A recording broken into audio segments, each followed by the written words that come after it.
আসসালামু খান ভাই, কেমন আছেন? ভালো আছি। ওয়ালাইকুম আসসালাম। আজকে আই নিউজ বিডির পক্ষ থেকে আমি দেশবাসীকে শুভেচ্ছা এবং স্বাগতম জানাচ্ছি।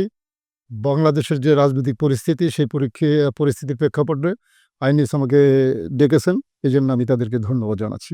আচ্ছা স্বপন ভাই, এই সামনে ইলেকশন, জাতীয় ইলেকশন। এই ইলেকশন ঘিরে সাধারণ মানুষের যে প্রত্যাশা, এটাকে আপনি কিভাবে দেখছেন?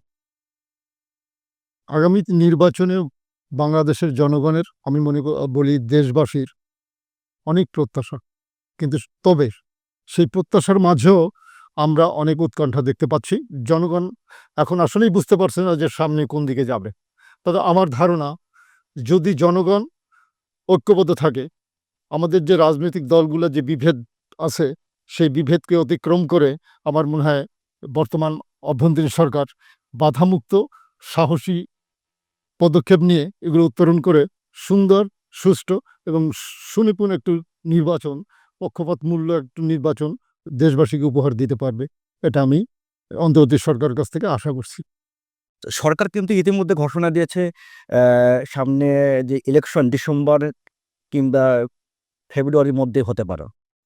তো এটাকে কিভাবে দেখছেন যে টাইম স্কেলটা? আমার মনে হয় যদি সমস্ত রাজনৈতিক দলগুলো যদি ঐক্যমত আসতে পারে, তাহলে এই সময়ের মধ্যে সরকারের সদিচ্ছা থাকলে অবশ্যই নির্বাচন দিতে পারবে। কিন্তু প্রশ্ন হচ্ছে, বিগত দিনে নির্বাচনে উপলক্ষে দলের মধ্যে যে বারবার যেটা কন্দল, বারবার যে একটা ভীতশ্রদ্ধা, বারবার যে প্রতিপক্ষ আচরণ, সেই আচরণ থেকে যদি বর্তমান অন্তর্বর্তী সরকার সেটাকে যদি মোকাবেলা না করতে পারে এবং সঠিকভাবে যদি না করতে, তাহলে আমার মনে হয় তাদের জন্য খুব কষ্টকর ব্যাপার হয়ে যাবে। তো আমার ধারণা হচ্ছে, আমাদের বাংলাদেশের রাজনীতিতে দীর্ঘ 16 বছর বা 18 বছর যে স্বৈরাচারী শাসক নির্বাচন থেকে জনগণকে যে বঞ্চিত করেছে, আগামী দিনে আমাদের স্বৈরাচারে বিদায় হয়েছে। কিন্তু এই অবস্থায় আমার মনে হয় সমস্ত রাজনৈতিক দলকে দায়িত্ব এবং কর্তব্য হচ্ছে জনগণকে বিতর্কিতভাবে উপস্থাপন না করে, জনগণ যেভাবে চায় সেই জিনিসটা, জনগণের আস্থার প্রতি, জনগণের বিশ্বাসের প্রতি শ্রদ্ধাশীল হয়ে তারা একটা সুষ্ঠু নির্বাচন দেওয়ার ব্যাপারে অন্তর্বর্তী সরকারকে অবশ্যই সহযোগিতা করবে। এইটাই জনগণের প্রত্যাশা। আচ্ছা, আমার দ্বিতীয় কোশ্চেন হলো, আগামীর বাংলাদেশের রাষ্ট্রীয় কাঠামো রূপরেখা কেমন হলে ক্ষমতার ভারসাম্য জনগণ কেন্দ্রিক হবে? আসল ব্যাপারটা হচ্ছে, আমরা রাজনৈতিক দলগুলা বিভিন্নভাবে বলে আসছে জনগণই সকল ক্ষমতার উৎস। সেই ক্ষেত্রে সকল ক্ষমতার যদি উৎস হয় আমাদের রাষ্ট্রীয় কাঠামো, পূর্বের যে কাঠামো আছে সেই কাঠামোকে ভেঙে দিয়ে নতুন একটা কাঠামো এমনভাবে তৈরি করতে হবে যেখানে জনগণ এবং রাজনৈতিক দল এবং সরকার, রাজনৈতিক দলের মধ্যে একটা ভারসাম্য সৃষ্টি হয়। সে ভারসাম্য সৃষ্টির মাধ্যমেই আমাদেরকে সামনে এগোতে হবে। যেমন বর্তমান সরকার নির্বাচন কমিশনের রাষ্ট্র নির্বাচন পরিচালনার জন্য উচ্চকক্ষ এবং নিম্নকক্ষ নাম দিয়ে দুটো আর কি সংসদ নির্বাচন করতে চাচ্ছে। আমার কথা হচ্ছে, আমাদের দেশ যে বাস্তবতা, সেই বাস্তবতা বুঝতে হবে। আজকে আমেরিকার যে ভদ্রলোকই আজকে নির্বাচন সংস্কার, উনি হয়তো আমেরিকাতে আসেন, ওনার প্রতি আমি শ্রদ্ধা রেখেই বলতে চাই যে আসলে আমেরিকার যে ব্যবস্থা, আমেরিকার যে রাষ্ট্রীয় অবস্থা, আমেরিকার যে শিক্ষা, আমেরিকার যে প্রযুক্তি, আমেরিকার যে ফেডারেল সরকারের যে কাঠামো, সেই কাঠামোর অনুপাতে আমরা যদি আমাদের দেশে নির্বাচনিক ব্যবস্থা যদি সেইভাবে করতে চাই, সেটা কতটুকু গ্রহণযোগ্য হবে সেটা ভাবার বিষয় আছে। এই ক্ষেত্রে আমি মনে করি কি, বাংলাদেশের প্রেক্ষাপটে, যেমন আমরা একটা কথা বলি যে আগে বিগত দিনে সমাজতন্ত্রের কথা সারা পৃথিবীতে ছিল, কিন্তু বাংলাদেশে হচ্ছে বৈজ্ঞানিক সমাজতন্ত্র। এর অর্থ হচ্ছে এই, যে বৈজ্ঞানিক সমাজতন্ত্র হচ্ছে এই দেশের, এই জনগণের, এই ভূ প্রকৃতির যে নির্ধারণ, সেই অনুযায়ী বিজ্ঞান ভিত্তিক যে একটা সমাজ ব্যবস্থা, সেটি। তা আমার মনে হয় যে এই নির্বাচন ব্যবস্থায় একটা বৈজ্ঞানিক চিন্তাধারা কাজ করা উচিত ছিল। যেমন আমাদের দেশের রাজনীতিবিদদের, সরকারের, সংসদের সংশয় কোথায়? সংশয়টা হচ্ছে আমাদের দেশের যে কাঠামোটা, যেমন আমাদের দেশের জাতীয় সংসদ আছে, এই জাতীয় সংসদে আমরা কি করি? থোক বরাদ্দ দিই। এখন প্রশ্ন হচ্ছে, একজন আইন প্রণেতার থোক বরাদ্দের প্রয়োজনটা কোথায়? এবং এই থোক বরাদ্দ অনেক বিতর্কের জন্ম দিয়েছে। এবং পাশাপাশি আমাদের রয়েছে যে একটা উপজেলা পরিষদ। সেই উপজেলা পরিষদে কি দেখা গেছে? হানাহানি, মারামারি, ডেভেলপমেন্ট, উন্নতি ইত্যাদি হচ্ছে।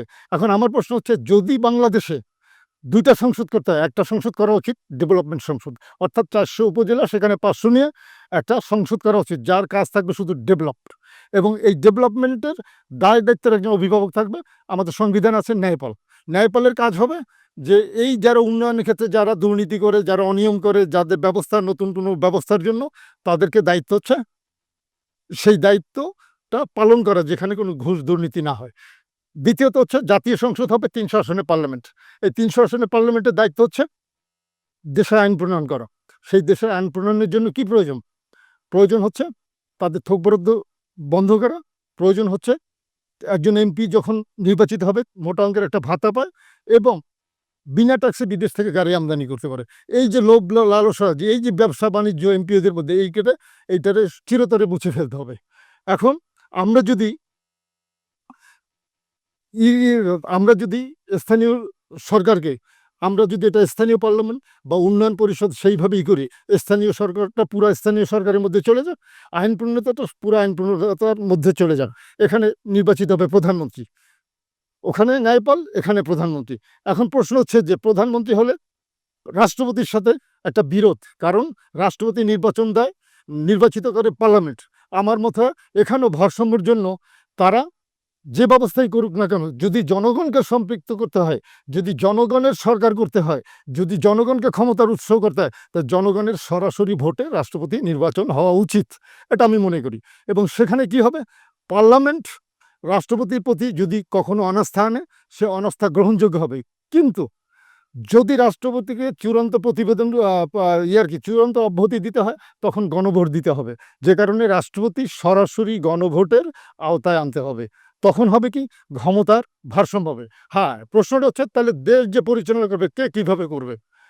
তাহলে আমার কথা হচ্ছে যে নিম্ন কক্ষ বলি বা আমাদের যে উপজেলা যে পরিষদের যে ডেভেলপমেন্ট পরিষদ বা ডেভেলপমেন্ট সংসদ, এদের দায়িত্বে স্থানীয় সরকার থাকবে। প্রধানমন্ত্রীর দায়িত্বে থাকবে পররাষ্ট্রনীতি, স্বরাষ্ট্রনীতি, এবং রাষ্ট্রপতির দায়িত্বে থাকবে প্রতিরক্ষা নীতি। এবং পার্লামেন্টে যখন পাস হবে কোনো আইন, সেটা রাষ্ট্রপতির দরবারে যাবে, এটা আইন আকারে আমাদের সংবিধানে যেভাবে আছে ঠিক সেইভাবেই যাবে। তাতে হবে কি, ক্ষমতার ভারসাম্য হবে। যদি রাষ্ট্রপতি খেয়াল থাকে যে আমি উল্টাপাল্টা কিছু করলে জনগণের ভোট দিয়ে আমাকে নামায় দিবে, তখন রাষ্ট্রপতি সংসদের প্রতি যতটা ভয় না থাকবে, তার চেয়ে বেশি ভয় থাকবে জনগণের। সেক্ষেত্রে আমরা কি করব? আমাদের কাজ হচ্ছে এই যে আমূল পরিবর্তন, দ্বিকক্ষ বলেন যে যাই বলেন না কেন, ওই আমেরিকার ব্যবস্থা, স্টেট ব্যবস্থা, সিনেট ব্যবস্থা, ওটা আমাদের প্রয়োজন নেই। প্রয়োজন হচ্ছে 300 আসনে যদি পার্লামেন্টে আইন প্রণয়ন করে, তাহলে আবার সিনেটে আবার আইন প্রণয়ন করার প্রয়োজনটা কি? আমার তো মনে হয় দুই জায়গায় আইন প্রণয়ন, এটা বাস্তবিক একটা সাংঘর্ষিক। আমরা এই সংঘর্ষকে এড়িয়ে জনগণের প্রতিনিধিত্ব কিভাবে আসতে পারে, আমরা সেই বিষয়েই আমাদের তৎপর হওয়া উচিত। আমাদের তৎপর হওয়া উচিত যে বিগত দিনের স্বৈরা শাসকরা যেভাবে একনায়কতন্ত্রভাবে দেশকে শাসন করেছেন, সেই শাসনকে ব্যবস্থাকে পরিবর্তন করে দিয়ে, এবং সেই শাসনের সাথে এই প্রশাসনিকভাবে যে দুর্নীতি, সেই দুর্নীতির সমূলে উচ্ছেদ করে দিয়ে একটা নতুন গণতান্ত্রিক নতুন বাংলাদেশের যে স্বপ্ন তরুণরা দেখছে, সেই স্বপ্ন বাস্তবায়ন কীভাবে করা যায় সেদিকে সবার নজর দেওয়া উচিত। এবং এক্ষেত্রে রাজনৈতিক দলদের উদার হওয়া উচিত। যেমন আমি মনে করি, যেমন সংস্কারে একটা প্রশ্ন আসছে যে প্রধানমন্ত্রী বা রাষ্ট্রপতি পরপর 2বারের বিষয় নির্বাচিত তারা হতে পারবে না। কিন্তু আমার প্রশ্ন হচ্ছে, দলগুলা অনেকে বিরোধিতা করতেছে। কারা বিরোধিতা করছে? পারিবারিকভাবে যারা রাজনৈতিকভাবে একটা প্রতিষ্ঠান, একটা দলকে পরিবার দ্বারা শোষণ করে বিগত দিনে আসছে, বর্তমানে হয়তো আগামী দিনেও আসবে, তারাই শুধু এটা চায় না। আমি মনে করি একটা দল হয়তো বলছেন যে আমরা 31 দফা দিয়ে দীর্ঘদিন আমরা সংস্কারের জন্য কাজ করে আসছি। আমার কথা হচ্ছে তাদের কাছে বিনতিভাবে কি সম্মান রেখে বলতে চাই, 31 দফার দরকার নেই, শুধু একটা দফাই আপনারা বাস্তবায়ন করেন, একটা দফাই সংস্কার করেন। সেটা হলো পরপর 2বার প্রধানমন্ত্রী বা রাষ্ট্রপতি কেউ হতে পারবে না। এটা অনেক শেষ হলো, দলটি হয়তো মেনে নিয়েছে, কিন্তু আর একটা প্রশ্নের সাথে আমি জুড়তে চাই, জনগণের স্বার্থে, ওই দলের স্বার্থে। ওই দলের নেতৃত্ব হয়তো এই চিন্তাটা করবেন না, বা অনেকে তোষামত করে তারা সামনাসামনি বলবে না। তো জনগণের পক্ষ থেকে আমি বলতে চাই যে দলের ক্ষেত্র ঠিক একই নিয়মে, যেভাবে মূল দলেও কোনো সভাপতি বা সাধারণ সম্পাদক পরপর ২ মেয়াদের বেশি থাকতে পারবে না, জেলায় থাকতে পারবে না, বিভাগে থাকতে পারবে, উপজেলায়। এইভাবে এই একটা সংস্কার করলে আমার মনে হয় গণতান্ত্রিকভাবে জনগণের ক্ষমতায়ন, রাজনৈতিক দলের ক্ষমতায়ন, রাজনৈতিক নেতাদের, রাজনৈতিক কর্মীদের ক্ষমতায়ন যেন আমার মনে হয় বাস্তবায়িত হবে। এটা যদি তারা বিনীতভাবে আমি সমস্ত দেশবাসী, রাজনৈতিক দলের প্রতি অ্যাপ্রোচ রাখবো, যে তরুণ সমাজকে যে আমি অ্যাপ্রোচ রাখবো, তারা যেন এই জিনিসটা তার দলের ভিতর থেকেই যেন গণতন্ত্র শুরু করে, এবং জনতা যে ক্ষমতার উৎস, এইটা জনতা যে ভোটের উৎস, সেই উৎসটা অবশ্যই যেন কিভাবে প্রতিষ্ঠিত হয় সে ব্যাপারে তাদেরকে ওই ঘর থেকে আন্দোলন করা উচিত। আচ্ছা, খুব সুন্দর প্রশ্ন। আরেকটি হলো যে সংস্কার বর্তমানে হচ্ছে বা আর চলতে থাকবে। তো বর্তমানে যে রাজনৈতিক দলগুলো রয়েছে, তো এগুলোর সাথে কি এই সংস্কার কোনো কি সাংঘর্ষিক মনে হচ্ছে আপনার কাছে? এখন ঘটনা হচ্ছে, আপনাকে সংস্কার সাংঘর্ষিক অবশ্যই হবে। কি জন্য? সংস্কার হচ্ছে দেশের জন্য, আর সংস্কার হচ্ছে রাজনৈতিক দলের জন্য। সংস্কার যদি রাজনৈতিক দলের জন্য হয়, আপনি অ্যাড্রেসটা বলে দেন। তাহলে কি হবে? সংস্কার রাজনৈতিক দলের জন্য কি হলে হবে? তাদের কাছে আপত্তি থাকতে পারে। আর যখন দেশের জন্য হবে, তখন সবার জন্য হবে, এবং সেটা দেশের জন্য হবে। সেই দেশের জন্য হওয়ার কারণে যারা দলের কুক্ষিগত চিন্তা করবে, তারা অবশ্যই সে সংস্কারকে বিরোধিতা করবে। তারা নিজ দলের মধ্যেও যেভাবে এই সংস্কার করতে চাইবে না, রাষ্ট্রীয় ক্ষেত্রে ঠিক অনুরূপভাবে সেই সংস্কারগুলো তারা মেনে নিতে চাইবে না। জনগণের চাপে মুখ থেকে মৌনতা অবলম্বন করলে কিন্তু অন্তরে তাদের সেই চাওয়া পাওয়াটার সাথে কোনো মিল থাকবে না, এবং তারা কার্যত তারা ওই সংস্কারকে মনে মনে প্রকাশ্যে মৌন থাকলেও ভিতরে ভিতরে তারা মানবেন না। আচ্ছা, স্বপন ভাই, আমরা দেখেছি বিগত সময়ে যে আন্দোলন হয়েছে এবং জোট ভিত্তিক আন্দোলন। বিএনপি জামাত বলেন একসাথে আন্দোলন করছে। তো এই ভোট যদি জোট কেন্দ্রিক হয় তাহলে এই রাজনীতির মেরুকরণটা কেমন হতে পারে? এখন আপনাকে বলতে পারি, বিগত দিনে অতীতের যে হয়েছে, আসলে জোটটা হচ্ছে আমার কাছে একটা প্রহসন মনে হয়, শুধু যেমন জনগণকে বোঝানোর জন্য। আপনি দেখেন, বাংলাদেশে ২, ৩, ৪টা দল ছাড়া মূলত বাকি যারা আছে, তারা এক নেতা এক দেশ, আমাদের বাংলাদেশ, এইটাই বেশি। আমি আপনি দেখবেন খেয়াল করে, কেউ ১৪ দল, কেউ ১৯ দল, কেউ ২১ দল করে। মূলত ৩, ৪টা দলের গ্রহণযোগ্যতা বলতে এই সেন্সে যে তারা যদি মেম্বার অফ পার্লামেন্ট এককভাবে দেয়, ওই ৩, ৪টা দল বাদে বাকি যারা আছে অধিকাংশ ক্ষেত্রেই শূন্য যাবে। আর তারপরও যদি কেউ নির্বাচিত হতে পারে, ওই ওয়ান ম্যান দেখা যাবে, ওই দলের যে প্রধান বা দ্বিতীয় এইভাবে যারা আছে, তারাই শুধু নির্বাচিত হতে পারবে। শুধু মানুষকে বোঝানোর জন্য, মানুষকে বলার জন্য, দেশের রাজনৈতিক প্রক্রিয়াকে একটা অ্যাডভান্টেজ। কারণ রাজনীতির একটা রণনীতি বলতে একটা জিনিস আছে। রাজনীতির রণনীতিতে আমরা জানি যতটুকু বিগত রাজনৈতিক অভিজ্ঞতা থেকে, সেটা হচ্ছে এই, যে কি কৌশলে আমরা ক্ষমতা আহরণ করতে পারবো, কি কৌশলে অপোজিশনকে আমরা ওভারকাম করতে পারবো, কি কৌশলে আমরা এই রাজনীতিটা পরিচালিত করতে পারবো। সেই রণনীতির ক্ষেত্রে এটা একটা উপাদান, বই আর কিছু না। প্রশ্নটা হচ্ছে, বাংলাদেশে জোটের কথা আপনি বলেন, বর্তমান মেরুকরণে সাধারণত দেখা গেছে একদিকে বৃহৎ দল বাংলাদেশ জাতীয়তাবাদী দল বিএনপি যেটাকে বলি, তার সাথে ২, ৪টা আছেন। উদ্দেশ্যটা হচ্ছে এই জোটগুলার, ছোট ছোট জোটগুলা, দলগুলা মনে করে, তাদের নেতারা মনে করে যে আমার তো এককভাবে সংহতি নাই, তাহলে আমি যদি পরগাছার মতো তার ঘাড়ে চড়ে বসতে পারি, হয়তো আমার এখান থেকে গাছটা বেঁচে থাকবে, হয়তো আমি ২-১টা আসন পাবো। এই এই চিন্তা করে তারা এই জোটের দিকে আকৃষ্ট করে। অনুরূপভাবে বাংলাদেশের বর্তমান অতীতে দেখা গেছে বিএনপি আর আওয়ামী লীগ কেন্দ্রিকই জোট বেশি হয়েছে। আর কিছু কিছু দেখা যায় যে ইসলামী দল বা সমাজতান্ত্রিক দলগুলো একটা জোট করে, কিন্তু আসলে এই জোটগুলা শহর কেন্দ্রিক, প্রত্যন্ত অঞ্চল কেন্দ্রিকভাবে এই জোটগুলা তেমন কোনো ফলাফল বয়ে আনতে পারে না, অতীতও পারে না, ভবিষ্যতেও পারবে কিনা সন্দিহান আছে। তো সেক্ষেত্রে বাংলাদেশের রাজনীতিতে দেখা গেছে বিগত দিনে এই যে ২৪শে জুলাই যে আন্দোলনটা হলো, সেই আন্দোলনে আমরা ফ্যাসিস্ট আখ্যা দিয়ে, স্বৈরাচার আখ্যা দিয়ে শেখ হাসিনাকে আমরা দেশ থেকে বিতাড়িত করে দিলাম। শেখ হাসিনা পালিয়ে গেল। অথচ বাংলাদেশের ইতিহাস, ঐতিহ্য, প্রাচীন দল হিসেবে আওয়ামী লীগের একটা বিশেষ ভূমিকা হলো। এখন যদি কেউ মনে করে যে জন্য দায়ীকে, আমি মনে করব ওই দলের নেতৃত্ব অধিকাংশ দায়ী, জনগণ দায়ী না। কারণ ওই নেতৃত্বের কার্যকলাপ তার নিজস্ব পাপের প্রায়শ্চিত্তের কারণে এই ঘটনাগুলো ঘটছে। কারণ এটা ওই দলের জন্য, সেটা আওয়ামী লীগ না, অতীত ইতিহাসে বর্তমান ভবিষ্যতে যারাই হয় তাদের জন্য একটা শিক্ষা হিসাবে আমি এটাকে গ্রহণ করতে বলবো। কারণটা হচ্ছে কি, যে যতই মনে করুক না যে ক্ষমতায় আমার আর কোনো বিকল্প নাই, কিন্তু আসলে সেটা ভুল। কারণ পৃথিবীর বড় বড় বৈজ্ঞানিকরা অনেক কিছু আবিষ্কার করতে পারছেন, কিন্তু একটা জিনিস কিন্তু আবিষ্কার করতে পারেন নাই। সেটা হলো এই যে ১ সেকেন্ড পর আমার কি হবে, দেশের কি হবে, মানুষের কি হবে, পৃথিবীর কি হবে। এইটাই হচ্ছে আমাদের সবচেয়ে বড় অজ্ঞতা। কারণ রকেট দিয়ে মঙ্গল গ্রহই করি, কিন্তু আমরা জানি না যে ৫ মিনিট পরে কি হবে। ওই বিজ্ঞানীও জানেন না যে তার ৫ মিনিট পর মৃত্যু হবে। এক্ষেত্রে আমরা সম্রাট আলেকজান্ডারের অনেক উদাহরণ আমরা নিতে পারি। তার লাইফের যে উদাহরণটা আছে লাস্ট, সেই উদাহরণটা অনেকেই জানেন, যে কারণে আর ব্যাখ্যার প্রয়োজন নাই। তাহলে বুঝবেন যে আসলে আমরা যা কিছু করি না কেন, আমাদের শেষ হচ্ছে রেজাল্ট, আমাদের কর্মফল। আমাদের কর্মফল ভালো হলে পৃথিবীর মানুষ আমাদেরকে স্মরণ করবে, দেশবাসী স্মরণ করবে, তার পরিবার স্মরণ করবে, তার সমাজ স্মরণ করবে। আর তার রেজাল্ট যদি খারাপ হয়, তাহলে সমস্ত জায়গা থেকে, পৃথিবীর নাম নিশানা থেকে সবাই মুছে যাবে। বরঞ্চ সে ঘৃণিত, স্বৈরাচার, লাঞ্ছিত, বঞ্চিত ইত্যাদি হবেন, এতে কোনো সন্দেহ নাই। আমাদের শিক্ষা নেওয়া উচিত। আর তৃতীয়ত হচ্ছে এখন জোটের প্রশ্ন। বাংলাদেশে ২টা জোট।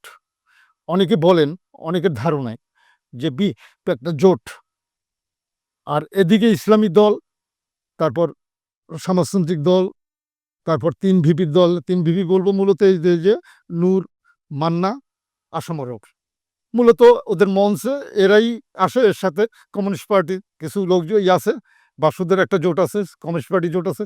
আমার মনে হয় একটা জিনিস, আমরা কি চাই রাজনীতিতে, যে কমিউনিস্ট, যে ইসলাম, যে সমাজতান্ত্রিক, যে সেকুলারিজম, যাই বলেন না কেন, আমরা চাই কি জনগণের মঙ্গল, দেশের মঙ্গল। আমরা যদি জনগণের মঙ্গল চাই, দেশের মঙ্গল চাই, তাহলে আমাদের সবার ঊর্ধ্বে হচ্ছে দেশ, সবার ঊর্ধ্বে হচ্ছে জনগণ, সবার ঊর্ধ্বে হচ্ছে মানবতা, সবার ঊর্ধ্বে হচ্ছে আত্মত্যাগ, সবার ঊর্ধ্বে স্যাক্রিফাইস। আমরা এই স্যাক্রিফাইসটা যদি আমরা করি, তাহলে আর কোনো বিতর্ক থাকে না। একটা হচ্ছে ক্ষমতার লিপ্সা, আর একটা স্যাক্রিফাইস। এখন রাজনৈতিক দলদের বিশ্লেষণ করতে হবে, তাদেরকে চিন্তা করতে হবে যে আমি কোন পথে যাব, এবং এই ক্ষেত্রে যে যতটা স্যাক্রিফাইসের দিকে যেতে পারবে, আমার মনে হয় আগামী রাজনীতিতে তাদের অবস্থান আরও বেশি সুদৃঢ় হবে। জনগণ তাদেরকে ক্ষমতায় যদি নাও পায়, তারপরও অন্তত সামাজিকভাবে, রাজনৈতিকভাবে তাকে শ্রদ্ধা করবে, এটা আমার বিশ্বাস। কারণ বিগত দিনের রাজনীতিতে যে অবকাঠামো তৈরি হয়েছে, সেই অবকাঠামোতে কোনো ভালো লোক, কোনো জ্ঞানী লোক, কোনো শিক্ষিত লোক আসলে আমাদের ক্ষমতায় আসতে পারে না। কারণ সেই পদগুলো বন্ধ হয়ে গেছে। এবং আমরা কি করি, আমরা সাধারণত সমাজের অনেক, আমি বলবো সুশীল সমাজ, আমার মনে হয় যে এদেরকে সুশীল বালক বলা চলে। কারণ বালকরা কি করে, যখন উল্লাস দেখে তখন সামনে এগিয়ে যায়, আর যখন বিপদ দেখে তারা মায়ের করে ছুটে আসে। তা আমাদের দেশের সুশীল সমাজের অবস্থাটা কিন্তু তাই। আমি এই সুশীল সমাজকে বলবো যে আপনারা বিভিন্ন সেমিনারে বক্তব্য না দিয়ে, বিভিন্ন পত্রিকায় বক্তব্য না দিয়ে, আপনারা আসুন, আইসা রাজনীতির সততায়, রাজনীতির বিশ্বাসতায়, রাজনীতির একটা নিদর্শন সৃষ্টি করুন। কারণ সামনে সুযোগ আছে, সামনে সুযোগ আছে। ওইখান থেকে আপনারা বেরিয়ে আসুন, বেরিয়ে এসে দেশের জনগণের স্বার্থে কাজ করুন। আপনি, আপনার কি হতে পারে, আপনার মৃত্যু হতে পারে, এর বেশি তো আর কিছু হতে পারে না। সেই মৃত্যুটা যেন আপনাকে স্মরণীয় করে রাখে, এমন কাজটা আপনি, রাজনীতিবিদদের যে একটা ধারা, দীর্ঘ ১৬ বছর, আমি বলবো না, দীর্ঘ ৫২ বছরের যে একটা ধারা, সেই ধারাকে আপনারা আসুন পরিবর্তন করুন। আর একটা কথা হচ্ছে এই যে নির্বাচনে যে জোটকেন্দ্রিকে কি হলো, আমরা একটা জিনিস দেখেছি, বাংলাদেশে ইসলামী দলগুলা কখনোই অতীত অভিজ্ঞতা যে কথাটা বলে একত্রিত হতে পারে না। এবার তেমন একটা সুবাতাস অনেকের কাছে শোনা যায় যে ইসলামী দলগুলা এক হবে।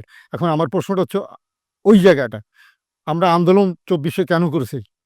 দেশকে চাঁদাবাজি মুক্ত করতে, দেশকে দুর্নীতি মুক্ত করতে, দেশকে, প্রশাসনকে স্বচ্ছ তৈরি করতে, আমরা আইনের আশ্রয় পেতে, বিচার ব্যবস্থাকে কাছে পেতে, বিচারে যাতে প্রহসন না হয়, বিচারে যাদের ক্ষমতা আছে, দাপট আছে, অর্থ আছে, অর্থ দিয়ে বিচার যাতে কিনে না হয়, সেই ব্যবস্থার চিরতরে অবসান চাই।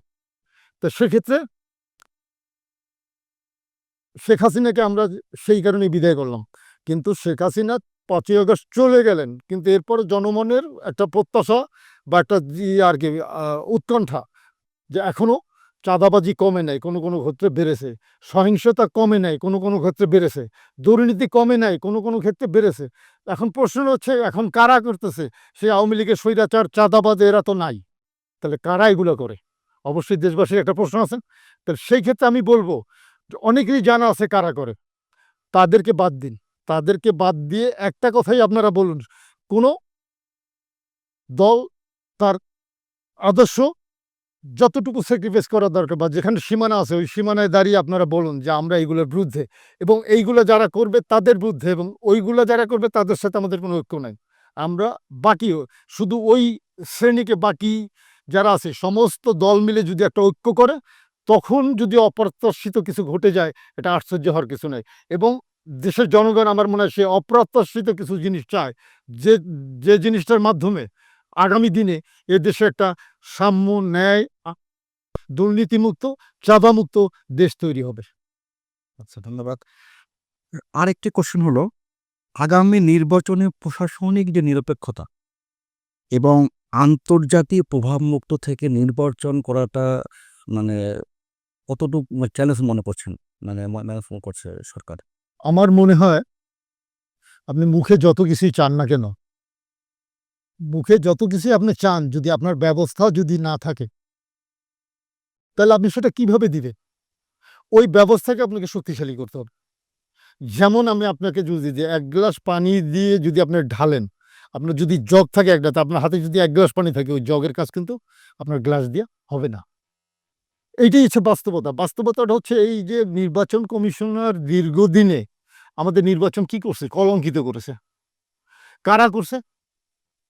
এ দেশের ট্যাক্সের পয়সা যাদের বেতন হয়,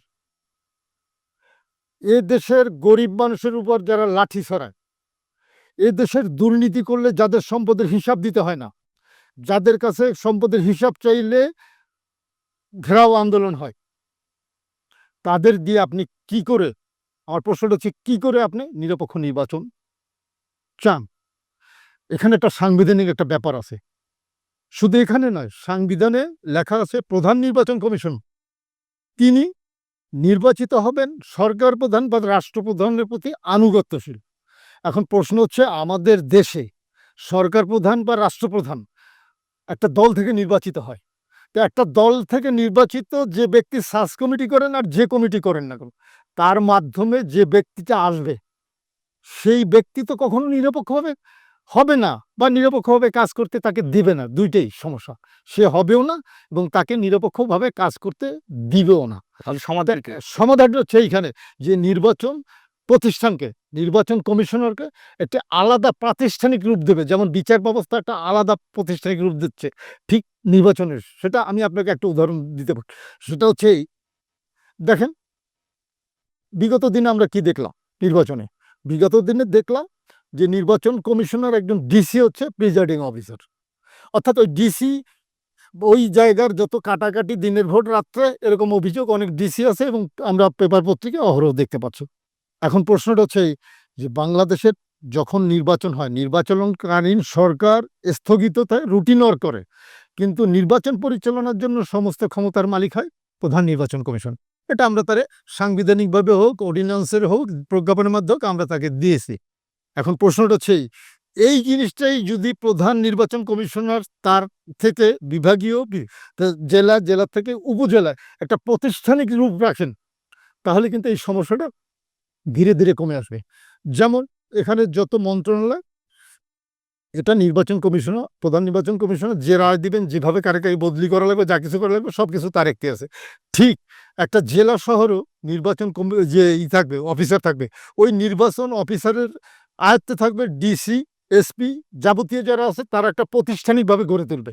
আমার মনে হয় যে প্রত্যেকটা নির্বাচন জেলায় থেকে উপজেলায় যেমন আমার একজন সহকারী নির্বাচন অফিসার থাকে, এখন প্রশ্নটা হচ্ছে ওনার আন্ডারে আমার মনে হয় যে প্রত্যেকটা ইউনিয়নের জন্য এক একজন কর্মকর্তা করে শুরু হোক একটা নির্বাচনী একটা ব্যবস্থা, একটা কাঠামো শুরু হোক। ওইভাবে যদি একটা কাঠামো দাঁড় করায়, ওই যে নির্বাচন কমিশন যারা জেলা থাকবে, ওই নির্বাচন অফিসার উনি ঠিক করবেন যে আগামী নির্বাচনটা কিভাবে চলবে, ডিসিরে রাখবে না এসপিরে রাখবে না কী রাখবে, উনি সব এঁকে দেবেন। ওখানে যে বিভিন্ন কেন্দ্রে যারা প্রিজাইডিং অফিসার হবে উনি সব কিছু নিয়ন্ত্রণ করবেন। তাহলে হবে কি, তার একটা ক্ষমতা আসবে এবং জনগণ দেখবে। সেখানে উনি যদি মনে করে যে ওই ডিসি সামহাউ, যে ওই ডিসি পক্ষপাতিমূলক, উনি প্রয়োজনে ডিসিকে বাদ দিয়ে দিক, ডিসিকে কমিটিতে রাখার দরকার নেই। অর্থাৎ ওনাকে একটা সুপ্রিম পাওয়ার দিয়ে নির্বাচনের একটা প্রাতিষ্ঠানিক যে রূপ সেটা তৈরি করলে আমার মনে হয় এই জিনিসটা সম্ভব। আর কিভাবে, যেমন প্রধান নির্বাচন সার্চ কমিটির কোনো প্রয়োজন নেই আমার মনে হয়। যেমন আমরা দেখি সাধারণত বিভিন্ন প্রতিষ্ঠানে অনেক ক্ষেত্রে দেখা যায় সাধারণ একজন অফিসার থেকে, যেমন একজন আমাদের ম্যাজিস্ট্রেট থেকে সচিব হয়। তা নির্বাচন ব্যবস্থা ঠিক ওইরকম যে একজন নির্বাচন, উপজেলা নির্বাচন কমিশন, সেখানে ওই তার প্রমোশনের যোগ্যতার ভিত্তিতে আস্তে আস্তে সে প্রধান নির্বাচন কমিশন হবে।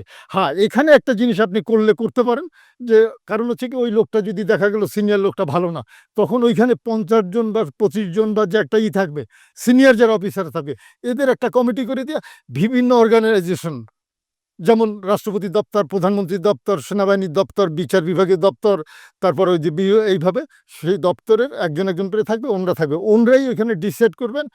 এরা আগে নিজেরা ডিসাইড করে দেবেন, সিনিয়র হয়তো 5 জন 10 জন, তারপর এখান থেকে এরা বাকিটা নির্ভর করবেন যে ন্যাশনালি কার যোগ্যতা আছে, কার যোগ্যতা ভালো আছে, কার প্রশাসনিক তাকেই নিয়োগ দিয়ে একটা প্রতিষ্ঠানই করবেন। আমার মনে হয় যদি ঠিক এইভাবে আগায়, তাহলে আমাদের দেশের জন্য এটা অবশ্যই মঙ্গল হবে এবং জাতি একটা দিক নির্দেশনা পাবে। এইটাই আমি দেশবাসী এবং যারা প্রাতিষ্ঠানিকভাবে বিভিন্ন দায় দায়িত্ব আছেন, অন্তর্বর্তী সরকার যারাই আছেন, তারা যেন এই সূচনাটা করে যাক। আগামীতে পরবর্তীতে যারা আসবেন তারা এটা আস্তে আস্তে সামনের দিকে এগিয়ে নিয়ে যাবেন।